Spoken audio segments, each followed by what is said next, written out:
William Downie is a believer, and as sure as we are gathered here today is how sure he was of Christ's promise of forgiveness, salvation, and eternal life. Thank you for being here this morning. Dad would be moved and gratified. I am Keith Downie, the oldest of the three sons. As my mom still introduces me to new acquaintances, son number one, which shows you're a relic of the Charlie Chan era movies, I think.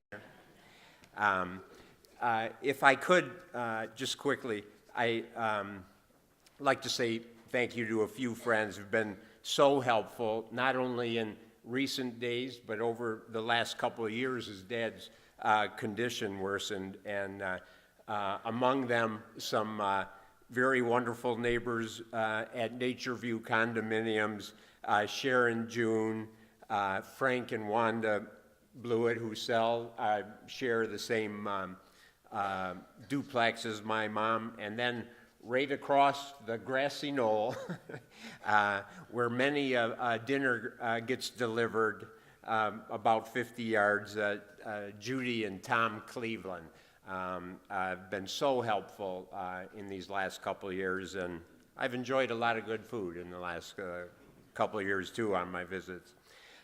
Members of this congregation, of course, thank you, and particularly Gloria and John Michelson, who've been very helpful in the last few weeks. Mom has just had a total knee replacement and got a lot of very generous chauffeuring about town here for groceries and visits to see Dad, and we really appreciate that. Finally, Dad has been in a nursing home for a year and a half, essentially, and I really have to say a thank you to the folks of Suncrest Nursing Home. That's the Lapeer County Medical Care Facility. They were so wonderful. No one wants to take a loved one to a nursing home, but the care we received was nothing but excellent, and made Dad's last days, I think, as good as they could have been. I'd like to say a few words about Dad.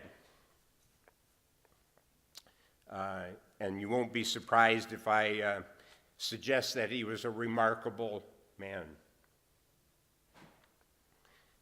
Now, it's a pretty low hurdle for a son or a daughter. What parent is not a remarkable person? And I could not possibly enumerate the endless ways in which Dad made our family and home secure, loving, and the warm refuge it always was and remains, respectful and loving of Mom, patient and sincere with his children. Dad really provided that rock-solid foundation of safety, security, and love. For those of you who knew my dad more than casually, suffice it to say that the Bill Downie you knew is the same Bill Downie we knew. Dad was a transparently genuine person. He was the same Bill in whatever setting or situation he was in, gentle, empathetic, and slow to anger. By God, he was slow to anger. It was one of the few things, it became a little bit of a tradition in later family gatherings. We would kind of play the game of, let's remember when Dad got mad about him. And there's probably only about 3 that we could repeat. Dad was actually capable of moderate anger. He was incapable of losing his temper. I don't think we ever saw that. Maybe one of the best ways, though, to summarize a person's life is to look at the moment when that person was most fulfilled or most engaged in the world. And this isn't difficult to do for Dad, because after 31 years as a wood pattern maker for Chrysler, and a job about which, like I say, if he ever complained, the kids never heard it, and if Mom heard it, we didn't. And he was always so grateful for the compensation and security that provided for his family.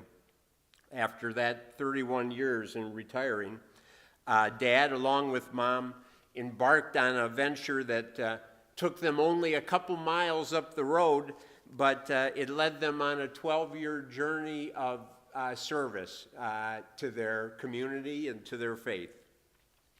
Lakeside Towers is a 114-unit, 8-story apartment building owned and operated by National Church Residences. And instead of retirement leading them on a well-deserved vacation, Mom and Dad sold their house and became the first resident managers of this HUD-subsidized high-rise. So they took responsibility for this building. And about 125 low and fixed-income seniors who were thrilled to be moving into this brand-new apartment complex. And Dad would do maintenance of the facility. Mom would become the office manager, and both became de facto social workers, activity directors, house parents. They were even jokingly referred to as Mom and Dad. Now, to be sure, this was not selling your earthly possessions and going on mission to sub-Saharan Africa. It was Sterling Heights. But nonetheless, it was a significant risk. And I think it was a risk beyond which Dad could see a great opportunity for himself and Mom. Not an opportunity of financial reward, certainly. The salary was modest. This decision was motivated by his faith, a deep faith that, on the one hand, provided him a certainty and security about the ultimate question, but on the other hand, demanded that he act on his faith and exercise his faith in some way and accept its challenges as well as its promises. I think Dad could see in the National Church residents a valuable balance, an equilibrium between the demands of daily life and the call of his faith to service, and a perfect blending of his practical skills and his spiritual goals.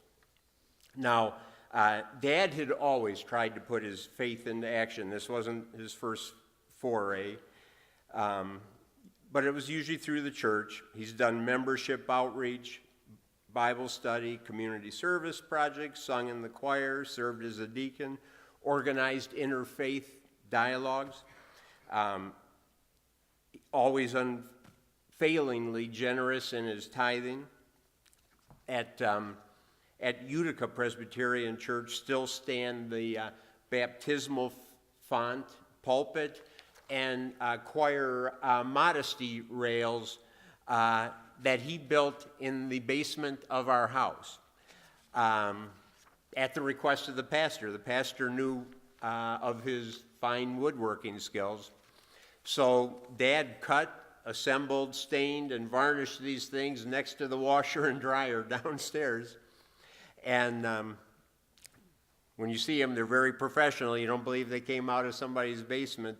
The one thing we like to tease them about, Utica Church was almost the proud owner of two choir rails that didn't come up out of the basement. When we went to move them, they wouldn't clear the turn at the top of the steps. But, and it's not, I'm sure he measured. Dad doesn't let anything like that, but he must have been off by a molecule. But kind of in Dad's unflappable style, he just started pulling doors, knocking out bathroom windows, and voila, the choir rails made their way to the church. So again, Lakeside Towers was not Dad's first foray into exercising his faith, quite the contrary. But I am sure that the leap of faith it took to make the transition to role of house parents was anything but impulsive or opportunistic. It was a deliberate and conscious and likely much prayed over investment in and of his faith, a challenge to live it. And the return on investment? Well, if there are 8 floors of happier seniors than the ones that Mom and Dad nurtured, I want to see them. And you can put me on the waiting list, because it was one contented and satisfied group of residents. The residents were so attached to Mom and Dad. In fact, Mom and Dad's retirement from Lakeside was a very sad day for everyone. But in the final analysis, who were the biggest beneficiaries of their time at the Towers? It was Mom and Dad. That experience was the pinnacle of their lives together. It has informed everything else about their lives since. They grew as individuals and as a couple. And if you can work together as husband and wife for 12 years, you're either going to grow or stumble. And they reminisce about that cherished time right up until the end. Many a story in the Downie household still starts with the phrase, "when we were at the Towers."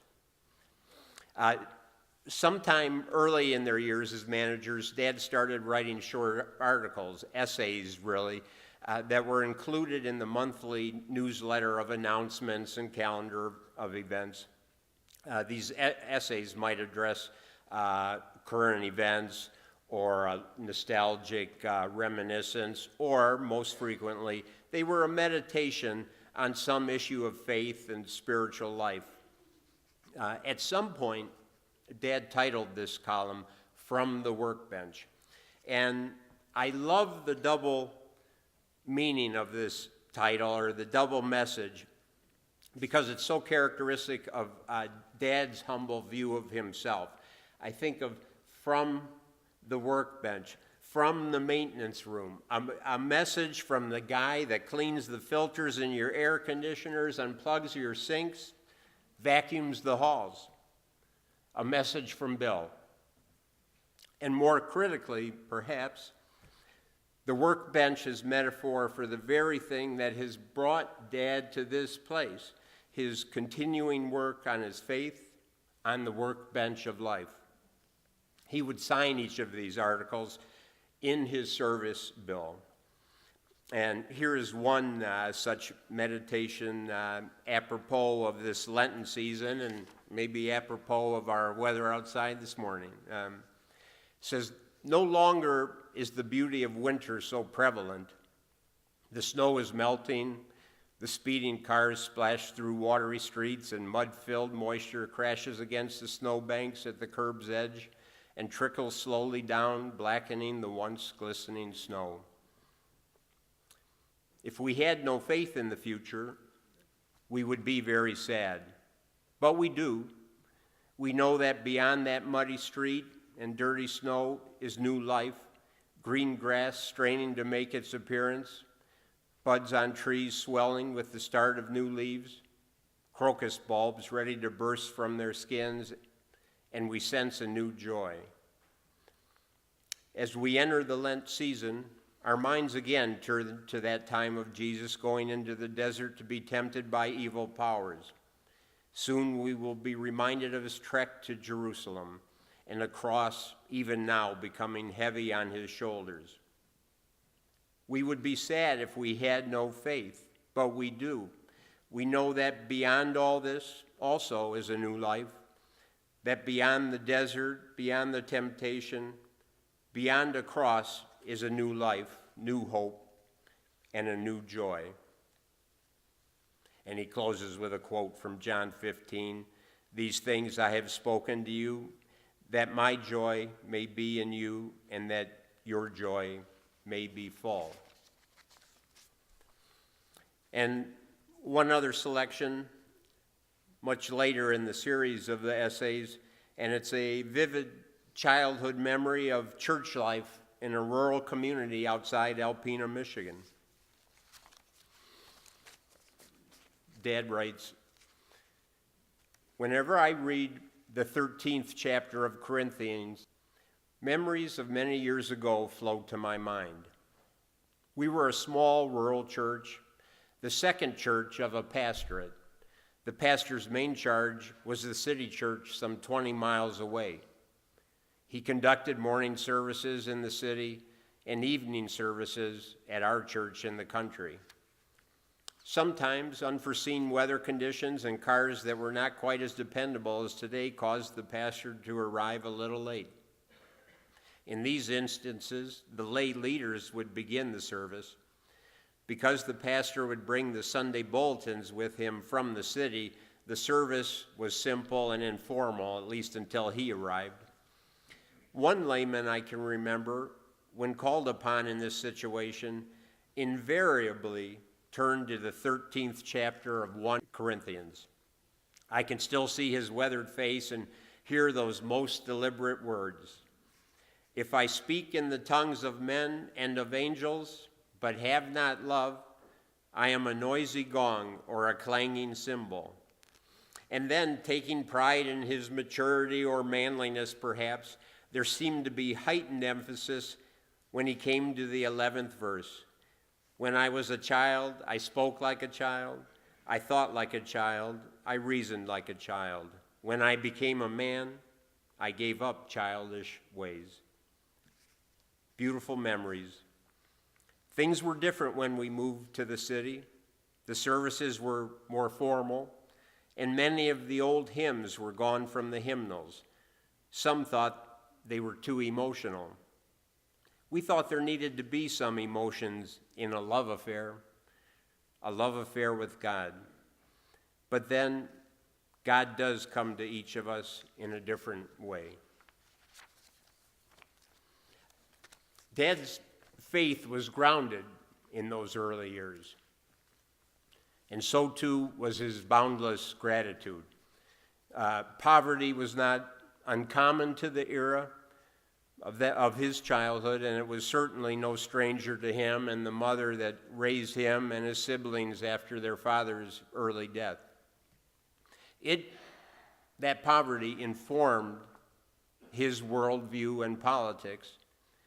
He believed wealth and good health were fragile things. And despite his obvious hard work, his intelligence, and his wisdom, he was no more inclined to take full credit for his good fortune than he was to blame the poor or the ill for their bad fortune. There, but for the grace of God, go I. When Dad said grace at our table, I think he was remembering a table long ago in Alpena. He was grateful for, and just as importantly, content with his lot in life. Even in these final years, as dementia eroded his memories and undermined his faculties, Dad's dignity and grace showed through somehow. Now, maybe we had simply witnessed it for so many years that we could not see it in him. But I just think those qualities were too deep and too practiced to be extinguished. So finally, I guess, I'm not sure what makes a person a remarkable person, a man a remarkable man. But if genuine humility and contentment with one's place at the table, with one's place at the workbench is remarkable, then William Downie was a remarkable man. If an exquisite balance between the security of faith that final promise of faith, and the ever-changing demands of living that faith is remarkable, then Dad was a remarkable man.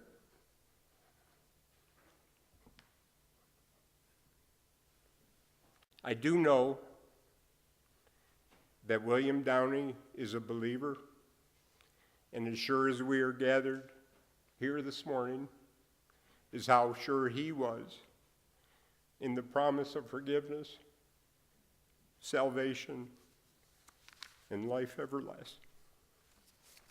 Thank you.